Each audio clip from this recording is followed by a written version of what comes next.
trigger guard, trigger, pin with a little hat, last notch on it, trigger pin spring is pre-installed, and a trigger bar. Some lube with PTFE. Now there's supposed to be a shim for the trigger. They forgot to send it to me. Get my big honking hands out of the way. There's a taper on one end of the pin. That taper points up. The flat pin that is just shouldered flat goes to the bottom. The raised part of the trigger faces up. On your trigger guard, the coil of your spring lays on the bottom. That leg on the bottom coil goes in that notch. Other leg sits in. Take it, lay it on. I'm going to try to do this with the elbow in one hand as best I can without getting the camera too blurry.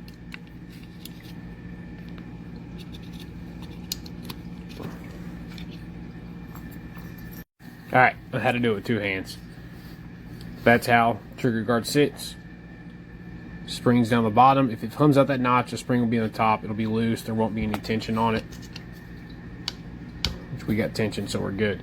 Trigger bar, or trigger, you're going to drop in that bottom hole. Oop, I missed the hole. We will put the pin in first. Raise part of the trigger. Index is in like that. Trigger bar, pin, spring. Long leg of the spring, top of the coil goes over, goes right behind that tab. The little hat on top of the pin drops straight down.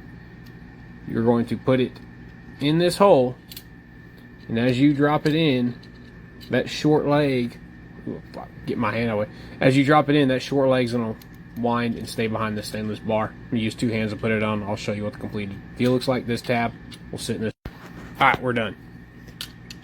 Long leg of the spring is behind that notch. Short leg of the spring is behind the stainless pin.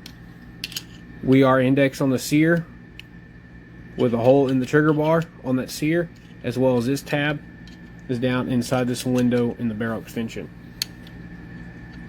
Don't mess the spring up. That is the trigger bar, trigger guard, all the springs installation.